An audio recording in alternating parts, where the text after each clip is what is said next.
Hello student, स्वागत है आप सभी का हमारे यूट्यूब चैनल प्रॉपर परीक्षा पर। आज की क्लास में बात करेंगे स्टूडेंट हम एक्सरसाइज 9.1। ठीक है बाबू, इस पर बात करेंगे एक्सरसाइज 9.1 की। जो पिछली क्लास हमने कराई थी उसमें इसके बारे में हमने सारा बताया था, इंट्रोडक्शन इसका। ठीक है, जितना भी इंट्रोडक्शन था वो सभी हमने इसकी पिछली क्लास में बता दिया है। ठीक है, साथ ही बढ़ते हैं आज की क्लास में। आज की क्लास रहेगी अभी कौन सी बेटा? एक्सरसाइज 9.1। अब दी एक्सरसाइज 9.1 के अंदर क्या है? प्रश्नावली 9.1। ठीक है, सबसे पहला सवाल है इसमें, याद कीजिए कि दो वृत्त सर्वांग सम होते हैं। ठीक है, हमने क्या बताया था अभी आपको? त्रिभुजों में बताया था सर्वांग समता का नियम। ठीक है, फिर से यहाँ पे क्या है, अब सर्किल के अंदर आपको पढ़ा रहे हैं। ठीक है, यदि उनकी त्रिज्याएं बराबर हो, क्या बताया इसमें? दो सर्वांग सम वृत्त हैं और उनकी त्रिज्याएं भी कैसी हैं? आपस में बराबर हैं। सिद्ध कीजिए कि सर्वांग वृत्तों की बराबर जीवाएं। आपको क्या सिद्ध करना है? सर्वांग वृत्तों की बराबर जीवाएं। जीवा मैंने बताई थी अभी इंट्रोडक्शन वीडियो में, उनके केंद्रों पर बराबर कोण अंतरित करती हैं। ठीक है, जो बराबर कोण है ना वो अंतरित करेंगी दोनों जीवाएं। सबसे पहले आप क्या करोगे, दो वृत्त बना लो। ठीक है, एक वृत्त ये बन गया और दूसरा वृत्त आपका ये बन गया। ठीक है? अब मैंने यहाँ नाम दे दिया वृत्त पर ए बी। ए बी क्या करी, एक जीवा डाल दी। ठीक है, इधर दूसरी जीवा क्या डाल दी मैंने? सी और डी। देखो, आपने दो वृत्त बनाए, दोनों वृत्तों में एक एक जीवा डाल दी। पहली जीवा ए बी, दूसरी जीवा सी डी। अब देखो सवाल में क्या बोला था, दो वृत्त सर्वांग संग है। ठीक है भैया, बराबर है, उनकी त्रिज्याएं बराबर हो। ठीक, अब त्रिज्याएं कैसी होंगी इनकी? बराबर। देखो, एक त्रिज्या और दो त्रिज्या। सेंटर क्या नाम दे दिया इसका? ओ। अब इस वाले त्रिभुज के अंदर भी सेम बात, एक त्रिज्या और दो त्रिज्या। इस सेंटर का नाम दे दिया पी। अब जो सर्वांग सम के अंदर हो या कहीं भी हो, ठीक है, त्रिज्या कैसी होंगी यहाँ पर? आपस में बराबर होंगी, जैसा कि सवाल के अकॉर्डिंग। आपको सवाल में निकालना क्या था? सिद्ध करना था आपको सर्वांग सम वृत्तों की बराबर जीवा उन केंद्रों बराबर कोण बनाती है। अब यहाँ क्या सिद्ध करना था आपको? सिद्ध करना है बेटा आपको एंगल ए ओ बी बराबर एंगल सी पी डी। ठीक है, ये आपको यहाँ से निकालना है। देखो, एक तो एंगल ये और दूसरा एंगल ये, दोनों एंगल बराबर होंगे ये नहीं होंगे, यही बताना है यहाँ पर। अब कैसे निकालोगे यहाँ पर लोग? त्रिभुज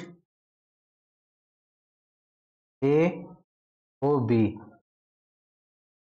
तथा त्रिभुज सीपीडी सीपीडी। ठीक है बेटा, मैंने क्या करा है बच्चों, यहाँ से दो त्रिभुज ले लिए, त्रिभुज ए ओ बी और त्रिभुज सीपीडी। अब देखो, इस त्रिभुज के अंदर ए ओ बराबर बी ओ, ए ओ बराबर बी ओ, दोनों त्रिज्याएं कैसी होगी? यहाँ बराबर होगी। सर्वांग सम वृत्तों की त्रिज्याएं ये क्या कहलाएंगे यहाँ पर?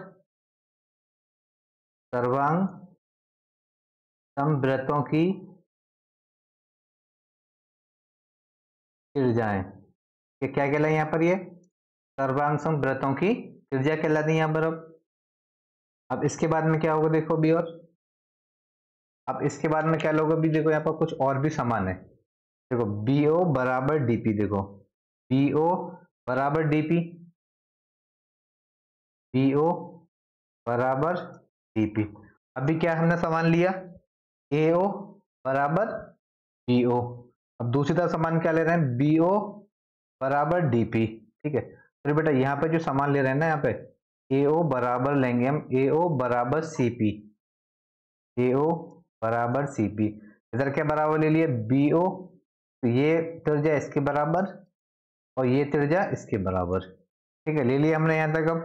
अब इसके बाद में देखो हम कौन सा नियम लगा सकते हैं यहाँ पर? ए बी बराबर सी डी। अब ए बी बराबर सी डी कहां से आया बेटा? ये सवाल में दिया हुआ था। ठीक है, सर्वांग सम वृत्तों की, तो यहाँ देखो सर्वांग सम वृत्तों की बराबर जीवाएं उनके केंद्रों पर बराबर कोण अंतरित करती हैं। तो ये जीवा कैसी थी? आपस में बराबर थी। इस सवाल में क्या था? गिवन था, दिया है। ठीक है, अब ये सवाल में ये दिया हो, आपके पास में क्या क्या चीज मिल गई? देखो यहाँ से तीनों क्या मिली? रेखा मिल गई, एक साइड, दो साइड और तीसरी साइड। अब यहाँ पर आप कौन सा नियम लगाओगे? सर्वांग समता का ट्रिपल एस। ठीक है, पिछली क्लास में मैंने बताया था। ठीक है, अब त्रिभुज हमने कराए थे तो त्रिभुज में ये सारी बातें बता रखी हैं। अब क्या करोगे यहाँ पर? एस एस एस सर्वांग समता के नियम से, सर्वांग समता के नियम से। ठीक है बेटा, किसके नियम से? सर्वांग समता के नियम से। अब सर्वांग समता के नियम से क्या हो जाएगा यहाँ पर? त्रिभुज AOB बराबर, देखो त्रिभुज AOB बराबर त्रिभुज CPD। ठीक है, दोनों कैसे हो गए आपस में कि दोनों त्रिभुज कैसे हो जाएंगे आपस में? अब बराबर हो जाएंगे। जब त्रिभुज बराबर यहाँ पर हो जाएंगे तो एंगल्स भी बराबर हो जाएंगे। एंगल AOB बराबर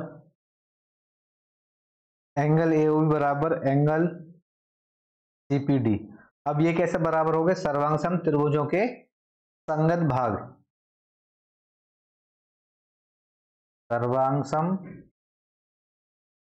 त्रिभुजों के संगत भाग। संगत भाग बोलने बाबू, जैसे हमने पिछली क्लास में आपको बताया था, अगर एक पार्ट हमारा कोई भी निकल गया है, ठीक है, सर्वांग समता की मदद से क्या होता था, तो जो बचा हुआ पार्ट होता था ना, ठीक है, वो भी क्या हो जाता था? बराबर हो जाता आपस में। ठीक है, अब यहीं पर क्या होता है, सवाल क्या हो गया आपका लास्ट, यही सवाल में आपको बताना था कि एंगल AOB बराबर एंगल CPD, ठीक है, दोनों बराबर होंगे ये नहीं होंगे। इसी के साथ हम बढ़ते हैं अब अगले सवाल की तरफ। अब तो अगला सवाल क्या है? सवाल नंबर 2, सिद्ध कीजिए कि यदि सर्वांगसम वृत्तों की जीवाएं उनके केंद्रों पर बराबर कोण अंतरित करें तो जीवाएं बराबर होती हैं। ठीक है, यहाँ क्या बताएगा? जीवाएं बराबर होती हैं नहीं होती हैं, वो कैसे बताओगे? यहाँ पर सेम कंडीशन यही रहेगी।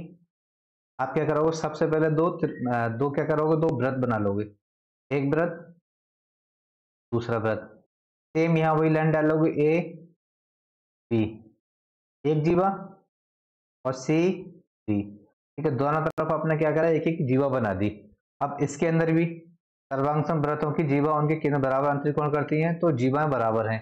अब इसके अंदर भी क्या होगा ना, त्रिज्या कैसी होंगी भैया? आपस में बराबर होंगी।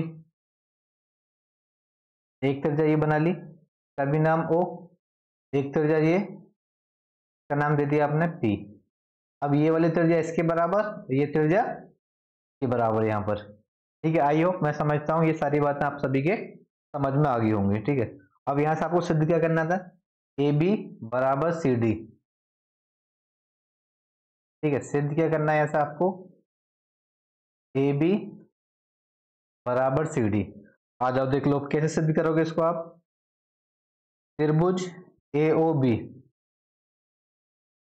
त्रिभुज AOB तथा त्रिभुज CPD। ठीक है, हमने क्या लिया? यहाँ पर दो त्रिभुज ले लिए, एक त्रिभुज AOB, दूसरा त्रिभुज CPD। अब देखो त्रिभुज के अंदर कौन कौन से भाग आपस में बराबर हैं, ठीक है, कौन कौन से पार्ट्स बराबर हैं वो अब यहाँ पर लिख लो।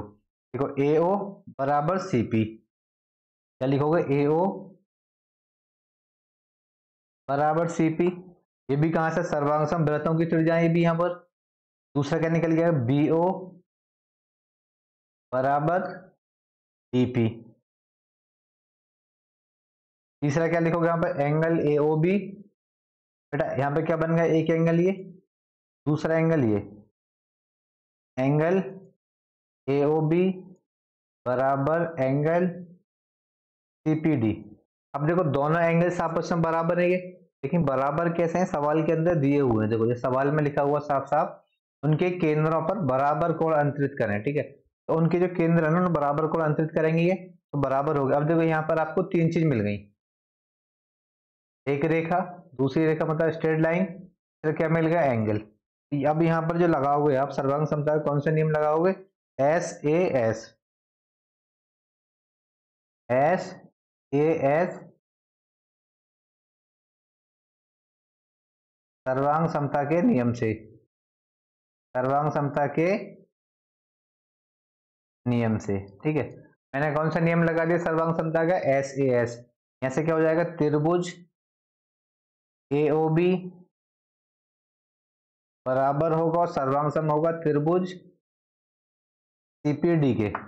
अब देखो जब ये बराबर हो जाएगा ना AOB बराबर CPD के, अब भैया एक पार्ट तो ये होगा त्रिभुज हमारे आपस में बराबर हो गए। जब त्रिभुज बराबर हो गए, अब कॉन्ग्रुएंट ट्रायंगल समझ रहे हो? कॉन्ग्रुएंट ट्रायंगल पिछली क्लास में पढ़ाया था मैंने, त्रिभुज वाली क्लास में। तो वहाँ क्या था, सर्वांग समता का नियम लगने के बाद में जो अदर पार्ट्स जो बचते थे ना, वो भी आपस में कैसे हो जाते थे, बराबर हो जाते थे। ठीक है, तो यहाँ क्या हो जाएगा, ए बी बराबर सी डी। यही क्या करना था, हमको सिद्ध करना था। चाहो तो यहाँ पे लिख भी लो, सर्वांग त्रिभुजों के संगत भाग, सर्वांग सम त्रिभुजों के संगत भाग बराबर होते हैं। ये भी लिख लो, बराबर होते हैं। ठीक है ना, वहीं से ये चीज आई है, ए बी बराबर सी डी, सर्वांग सम त्रिभुजों के संगत भाग भी कैसे होंगे, बराबर होंगे। जो सर्वांग सम भाई अगर बन गया तुम्हारा कोई भी, उसके जो अदर पार्ट बचे हैं वो भी कैसे होंगे, आपस में बराबर होंगे। आई होप, मैं समझता हूँ यहाँ तक आप सभी के एक अच्छे तरीके से समझ में आया होगा। अगर किसी को कुछ भी यहाँ तक अगर डाउट हो समझने में, ठीक है, कोई भी दिक्कत हो, तो वो कमेंट करके बता सकते हैं। बेझिझक होगा बेटा, अपना कमेंट करें और बताएं कि सर हमको यहाँ से समझ में नहीं आया। ठीक है, हम कोशिश करेंगे आपको अच्छा फिर से समझाने की। ठीक है, और जो हमने इसकी एक इंट्रोडक्शन वीडियो क्लास कराई थी, ठीक है, इंट्रोडक्शन पढ़ाया पूरा, एक बार इंट्रोडक्शन क्लास जरूर देख लें। ठीक है, और जिसको अगर सर्वांग सम समझ में नहीं आ रहा हो, एक बार सबसे पहले क्या करना, वो चैप्टर नंबर जो 8 पढ़ाया हमने पूरा, ठीक है, ये कितना, चैप्टर नंबर 9 है, तो चैप्टर नंबर 8 एक बार पूरा पढ़ लें बेटा अच्छे से। उसमें क्या था, पूरा त्रिभुजों का सर्वांग सम था, एकदम अच्छे से उसमें डेफिनेशन के साथ में हमने कराया है। ठीक है, तब तक के लिए यहीं तक आपकी क्लास रहती है। इस प्रश्नावली में आपके 2 सवाल थे, सवाल नंबर 1 और सवाल नंबर 2। ठीक है, दोनों सवाल यहाँ तक हमने करा दिए। कोई भी दिक्कत हो कैसी भी, तो अपना कमेंट करके बताएं। अगर वीडियो हमारी पसंद आई हो, ठीक है, वीडियो को लाइक करें। अगर चैनल पर आप लोग नए हैं तो चैनल को सब्सक्राइब करें। ठीक है, मिलते हैं इसी के साथ नेक्स्ट वीडियो में, प्रश्नावली 9.2।